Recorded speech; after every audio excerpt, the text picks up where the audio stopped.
Hello people and welcome back to the Forbes YouTube channel. आज है 3rd of January and नए साल में हम अपने पुराने फॉर्मेट के साथ वापस आ चुके हैं। 10 questions in the MCQ format आपके सामने लाए जाएंगे which are extremely important for all your competitive exams. So without further ado, let's move to question 1 of the day. Which technology company has introduced a new feature allowing users to change their primary email address without having to create a new account? किस tech company ने एक नया feature पेश किया है जिससे users नया account बनाए बिना अपना प्राइमरी ईमेल एड्रेस बदल सकते हैं? तो बेसिकली जो हमारी यूनिक ईमेल आईडी होती है हम उसको बदल सकते हैं विदाउट चेंजिंग आवर अकाउंट। हमारा अकाउंट जो है सेम रहेगा। जैसे बहुत सारे प्लेटफॉर्म्स हैं, फॉर एग्जांपल इंस्टाग्राम हो गया, उसमें हमारा यूजर नेम चेंज हो जाता है। तो एक सिमिलर फीचर लाया गया है जिससे हमारी जो ईमेल एड्रेस है वो चेंज हो जाएगा without changing our account. And here the right answer is Google. Question number 2 है which region was declared as the 3rd administrative district of Goa in 2025? 2025 में किस क्षेत्र को गोवा का तीसरा प्रशासनिक जिला घोषित कर दिया है? सो 3rd administrative district of Goa किसको डिक्लेयर किया गया है? इससे पहले एक क्वेश्चन हमने जो 23rd डिस्ट्रिक्ट ऑफ हरियाणा बनी है उसके बारे में क्वेश्चन देखा था। 23rd डिस्ट्रिक्ट ऑफ हरियाणा कौन सी है वो आप मुझे कमेंट्स में लिखकर बताएंगे। Here the right answer is Kushavati. Question 3 है who officially succeeded Warren Buffett as the CEO of Berkshire Hathaway effective from 1st January 2026? 1 जनवरी 2026 से बर्कशायर हैथवे के चीफ एग्जीक्यूटिव ऑफिसर के तौर पर वॉरेन बुफे के बाद आधिकारिक तौर पर किसने पद संभाला है? तो the successor of Warren Buffett as CEO is Greg Abel. Question number 4 है as part of user evaluation trials on 31st December 2025 the DRDO successfully conducted salvo launches of which indigenously developed surface to surface missile? 31 दिसंबर 2025 को user evaluation trial के हिस्से के तौर पर DRDO ने स्वदेशी रूप से विकसित किस सतह से सतह पर मार करने वाली मिसाइल का सफल सैल्वो लॉन्च किया है? So the question can also be asked कि कौन सी इंस्टीट्यूशन ने ये सैल्वो लॉन्च किया है या डेवलप किया है इंडिजिनसली इस मिसाइल को? Answer would be DRDO। और किस मिसाइल की बात हो रही है? मिसाइल प्रलय। So Pralay is an indigenously developed solid propellant quasi-ballistic missile, state of art guidance and navigation है जिसमें और it is capable of carrying multiple warheads targeting various points. Question number 5 है which 18-year-old mountaineer became the youngest Indian to ski to the geographic South Pole in December 2025? दिसंबर 2025 में कौन सा 18 साल का पर्वतारोही ज्योग्राफिक साउथ पोल तक skiing करने वाला सबसे कम उम्र का भारतीय बना? सो 18 ईयर यंगेस्ट इंडियन जो कि ज्योग्राफिक साउथ पोल तक स्की करके गए हैं and the answer here is Kamya Karthikeyan. Question 6 है as per reforms effective from 1st of January 2026 the linking of which two identification documents has been made mandatory in India?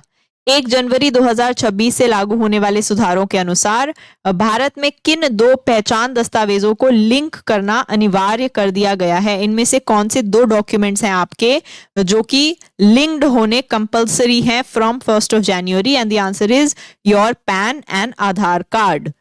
Question number 7 है as per latest telecom regulator data in November 2025 India's broadband subscriber base crossed a milestone of how many users? Telecom regulator के latest data के अनुसार नवंबर 2025 में भारत के broadband subscriber base ने कितना users का मील का पत्थर पार किया है? बेसिकली माइलस्टोन, यानी कौन सा ऐसा नंबर है जो कि ब्रॉडबैंड सब्सक्राइबर बेस या number of Indian broadband subscribers कितने हो चुके हैं according to the latest data? The answer is 100 crore broadband subscribers. Question number 8 है what is the total length of 6-lane greenfield highway corridor approved by the union cabinet between Nashik, Solapur and Akalkot? केंद्रीय cabinet द्वारा Nashik, Solapur and अकालकोट के बीच मंजूर किए गए 6-lane greenfield highway corridor की कुल लंबाई कितनी है? समटाइम्स ऐसे फैक्चुअल क्वेश्चन पूछ लिए जाते हैं। तो here the length of the Greenfield Highway Corridor in question is 374 kilometers. Question number 9 है, what is the name of computational tool highlighted in a 2025 study that scans tumor genomic data to identify shared resistance related neoantigens for immunotherapy? 2025 की एक study में किस computational tool को highlight किया गया है, उसका नाम क्या है जो इम्यूनोथेरेपी के लिए साझा रेजिस्टेंस रिलेटेड न्यू एंटीजन की पहचान करने के लिए ट्यूमर जीनोमिक डेटा को स्कैन करता है। बेसिकली जो आपके कैंसर ट्यूमर्स होते हैं, जब उनकी ट्रीटमेंट की जाती है, so the cancer cells what they do is वो कोई भी ट्रीटमेंट के बाद जल्दी से म्यूटेट कर जाते हैं, चेंज कर जाते हैं एंड वो एंटी ट्रीटमेंट बन जाते हैं या रेजिस्टेंट हो जाते हैं ट्रीटमेंट के लिए। तो ये जो रेजिस्टेंस दिखाते हैं ये कैंसर सेल्स, वो मोस्ट पेशेंट्स के लिए सिमिलर होती है। तो उस सिमिलर पैटर्न को नोट करने के लिए एक एआई टूल डेवलप किया गया है और उस टूल का नाम है स्पॉट नियोमेट, और कैंसर ट्रीटमेंट के फ्यूचर के लिए ये बहुत ही ज्यादा इंपॉर्टेंट टूल दिखाई देता है। Question number 10, last question of the day. Which category of enterprises is covered under Market Access Support Intervention launched by Union Government under Export Promotion Mission?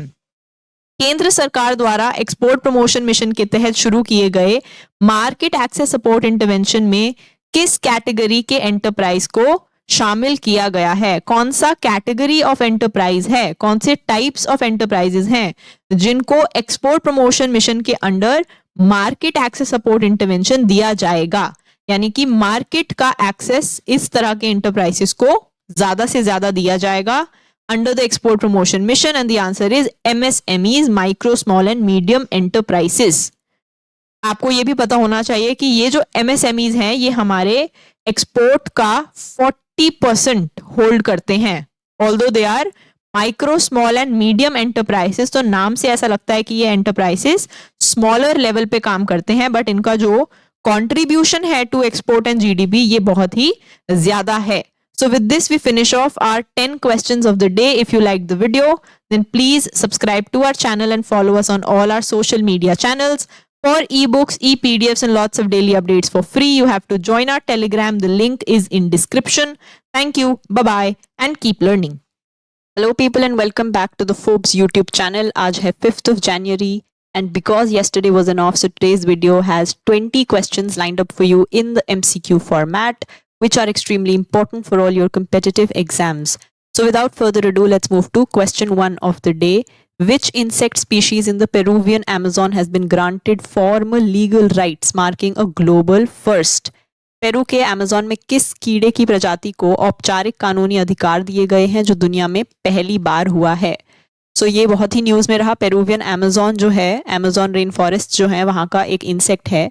दुनिया में पहली बार ऐसा हुआ है कि इंसेक्ट स्पीशीज को लीगल राइट्स दिए गए हैं, as a legal entity court में उसको आइडेंटिफाई एंड रिकॉग्नाइज किया गया है, एंड उस इंसेक्ट स्पीशीज का नाम है स्टिंगलेस बीज।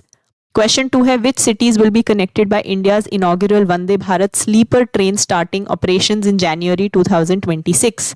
जनवरी 2026 में शुरू होने वाली भारत की पहली वंदे भारत स्लीपर ट्रेन किन शहरों को जोड़ेगी? तो अब तक जो वंदे भारत ट्रेन थी वो हमारी चेयर कार्स थी, लेकिन अब पहली स्लीपर ट्रेन वंदे भारत की लॉन्च हो गई है। कहां से कहां तक? The answer is Guwahati to Howrah in West Bengal. Question 3 है, what was the total GST collection in India for December 2025 reflecting a 6.1% year on year increase? दिसंबर 2025 में भारत में कुल जीएसटी कलेक्शन कितना था, जिसमें पिछले साल के मुकाबले 6.1% की बढ़ोतरी हुई है? जीएसटी कलेक्शन का हमारा नंबर हमें पता होना चाहिए, फैक्चुअल क्वेश्चन है यहाँ पर, and the right answer is 1.75 lakh crore. Question 4 है, where will the first Jallikattu event of 2026 season be held in Tamil Nadu? Tamil Nadu में 2026 सीजन का पहला जल्लीकट्टू इवेंट कहाँ आयोजित किया जाएगा? जल्लीकट्टू जो है वो वहाँ का एक रिचुअल होता है, एक इवेंट होता है बहुत इंपॉर्टेंट तमिलनाडु का, जिसमें बहुत सारे सुप्रीम कोर्ट केसेस भी इन्वॉल्व रहे हैं रिलेटेड टू एनिमल क्रूअल्टी, लेकिन कल्चर के नाम पर उसको कंटिन्यू किया गया है। एंड जो 2026 का पहला इवेंट होगा वो होगा Thatchankurichi in Pudukkottai. Question number 5 है, who took charge as the air officer commanding in chief of the training command of Indian air force on January 1st 2026। 1 जनवरी 2026 को भारतीय वायुसेना के ट्रेनिंग कमांड के air officer commanding in chief के रूप में किसने कार्यभार संभाला है? अगेन फैक्चुअल क्वेश्चन, जो हमारे इंपॉर्टेंट पोजीशंस होते हैं, स्पेशली जो हमारे आर्म्ड फोर्सेस हैं, फोर्सेस में जो हमारी इंपॉर्टेंट पोजीशंस हैं, वो डेफिनेटली क्वेश्चंस पूछे जाते हैं। Here the right answer is air marshal Seethepalli Srinivas. Question 6, which Indian state has recently formed a core committee and task force to strengthen cyber security of its power and energy infrastructure? हाल ही में किस भारतीय राज्य ने अपने power और energy infrastructure की cyber सुरक्षा को मजबूत करने के लिए एक कोर कमिटी और टास्क फोर्स का गठन किया है? जितनी भी रिन्यूएबल एनर्जी से रिलेटेड इंफॉर्मेशन है इंडिया में, क्योंकि हम तेजी से रिन्यूएबल एनर्जी की ओर बढ़ रहे हैं, तो उससे रिलेटेड इंफॉर्मेशन जरूर क्वेश्चंस पूछे जाएंगे। Here the right answer is the state of Gujarat. Question number 7 है, what was the total number of transactions recorded on India's UPI during December 2025, marking the highest monthly volume so far? दिसंबर 2025 के दौरान भारत के UPI पर कुल कितने transaction record किए गए, जो अब तक का सबसे ज्यादा मासिक वॉल्यूम था? तो जितने भी फिएट्स होते हैं, जिसमें आज तक का सबसे ज्यादा, इंडिया का सबसे ज्यादा, ग्लोबली सबसे पहला, इस तरह के जो फेयर्स होते हैं या अचीवमेंट्स होते हैं, वो डेफिनेटली हमें न्यूज़पेपर पढ़ते हुए या कोई भी करंट अफेयर्स वीडियो देखते हुए दिमाग में रख लेने चाहिए। Here the right answer is 21.63 billion. Question number 8 है, which indirect tax measure on tobacco products will come into effect from February 1st 2026 following parliamentary approval of a revised levy framework? तंबाकू उत्पादों पर कौन सा अप्रत्यक्ष टैक्स उपाय 1 फरवरी 2026 से लागू होगा, जब संशोधित लेवी फ्रेमवर्क को संसदीय मंजूरी मिल जाएगी? तो बेसिकली इनडायरेक्ट टैक्स मेजर नया लाया गया है टोबैको प्रोडक्ट्स पर, और ये लागू कब से होगा? February 1st से। क्या रिमेनिंग है? Parliamentary approval. So here the answer is imposition of additional excise based on product specification. तो प्रोडक्ट के टाइप पे डिपेंड करेगा कि कितना एक्साइज ड्यूटी पर प्रोडक्ट लगेगा। Question number 9 है, where were the latest lists of civil prisoners and fishermen exchanged simultaneously by India and Pakistan under the bilateral consular access mechanism? Bharat और पाकिस्तान के बीच द्विपक्षीय कॉन्सुलर एक्सेस मैकेनिज्म के तहत एक साथ बदले गए नागरिक कैदियों और मछुआरों की लेटेस्ट लिस्ट कहां पर थी?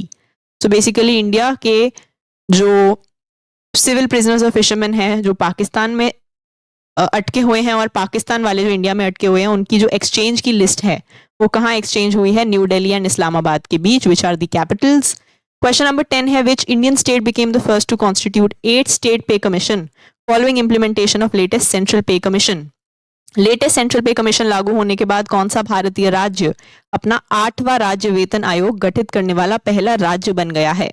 अब ये जो स्टेट्स वाले जो क्वेश्चंस होते हैं, इसमें एक ट्रिक हम ये लगा सकते हैं कि जो भी स्टेट्स में रीसेंट इलेक्शन आने वाले हैं, वो वाली स्टेट्स ज़्यादा एक्टिव होती हैं in terms of implementing the latest reforms. तो यहाँ पर राइट आंसर है असम। क्वेश्चन नंबर 11 है, which Indian state reported highest number of tiger deaths in 2025 according to official data? आधिकारिक डेटा के अनुसार 2025 में किस भारतीय राज्य में सबसे ज्यादा बाघों की मौत हुई है?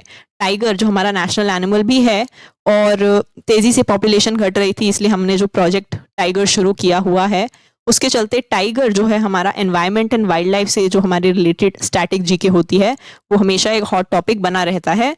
तो टाइगर पे जितने भी स्टैट्स हैं वो हमें याद रखने चाहिए, एंड टाइगर डेथ्स रिपोर्ट हुई हैं सबसे ज्यादा एमपी में।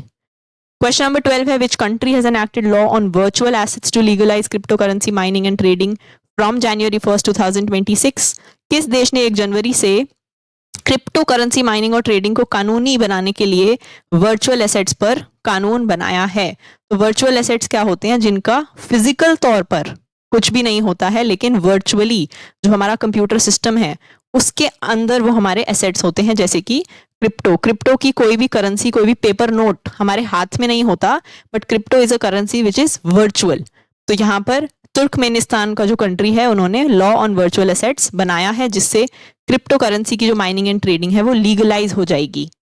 क्वेश्चन 13 है, where was the international exhibition titled light and lotus relics of awakened one inaugurated by prime minister?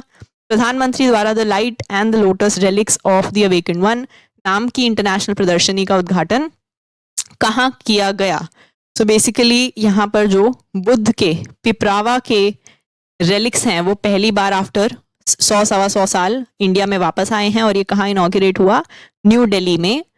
Question number 14 है whose reappointment has been announced as the chief coach of Indian women's hockey team ahead of 2026 World Cup qualifiers। 2026 world cup qualifier से पहले भारतीय महिला hockey team के मुख्य coach के तौर पर किसके फिर से अपॉइंटमेंट की घोषणा की गई है? तो इनमें से कौन अगेन चीफ कोच अनाउंस हुए हैं, रीअपॉइंट हुए हैं of the Indian women's hockey team? And the answer is Sjoerd Marijne. Question number 15 है which age group is proposed to be barred from accessing social media platforms under France's draft legislation effective September 2026? सितंबर 2026 से लागू होने वाले France के draft कानून के तहत किस उम्र के ग्रुप को सोशल मीडिया प्लेटफॉर्म एक्सेस करने से रोकने का प्रस्ताव है? तो पहला देश जिसने ऐसा कुछ प्रस्ताव लाया वो है ऑस्ट्रेलिया। ऑस्ट्रेलिया में जो 16 से नीचे उम्र के बच्चे हैं 16 से नीचे उम्र के बच्चे हैं वो सोशल मीडिया एक्सेस नहीं कर सकते हैं। सिमिलरली अब फ्रांस का जो ड्राफ्ट लेजिस्लेशन है उसमें 15 इयर्स का एज रखा गया है। क्वेश्चन नंबर 16 है what system has the union government introduced to digitise end to end processing of fertiliser subsidy claims? केंद्र सरकार ने फर्टिलाइजर सब्सिडी क्लेम के एंड टू एंड प्रोसेसिंग को डिजिटाइज करने के लिए कौन सा सिस्टम शुरू किया है? इसमें से हमें सिस्टम का नाम बताना है, कौन सा प्लेटफॉर्म है या कौन सा सिस्टम है, ये हमें गेस करना है। And the answer is integrated electronic billing system. Question 17 है which Indian launch vehicle is set to deploy compact satellites developed by Hyderabad based startups Take Me to Space and Eon Space Labs? Hyderabad के startups Take Me to Space and Eon Space Labs द्वारा बनाए गए छोटे satellites को कौन सा भारतीय launch vehicle launch करने वाला है? तो एक तो हमें लॉन्च व्हीकल का नाम याद रखना है, दूसरा ये जो दो स्टार्टअप्स हैं उनका नाम, और कहाँ पे बेस्ड हैं ये स्टार्टअप्स, हैदराबाद में। ये तीन फैक्ट्स हमें याद रखने हैं यहाँ से।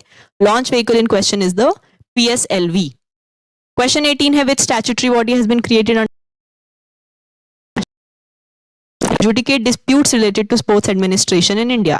भारत में खेल प्रशासन से जुड़े विवादों को निपटारा करने के लिए नेशनल स्पोर्ट्स गवर्नेंस एक्ट 2025 के तहत कौन सा वैधानिक निकाय बनाया गया है? हमने पास्ट में देखा कि कैसे रेसलिंग, फुटबॉल एटसेट्रा से रिलेटेड हमारे बहुत से डिस्प्यूट्स रहे स्पोर्ट्स में, तो उनको निपटाने के लिए नेशनल स्पोर्ट्स ट्राइब्यूनल बनाया गया है। क्वेश्चन 19 है which country adopted euro as its official currency becoming the 21st member of eurozone? किस देश ने यूरो को अपनी आधिकारिक करेंसी के तौर पर अपनाया और यूरोजोन की 21वीं सदस्य बन गया? 21st मेंबर ऑफ यूरोजोन कौन सी कंट्री है? And the answer is Bulgaria.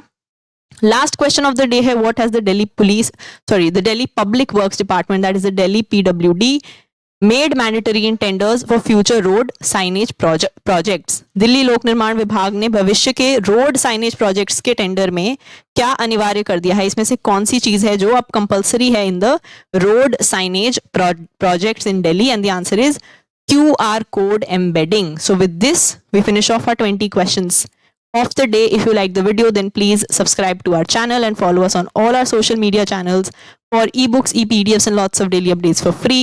You have to join our Telegram. The link is in description. Thank you. Bye-bye and keep learning.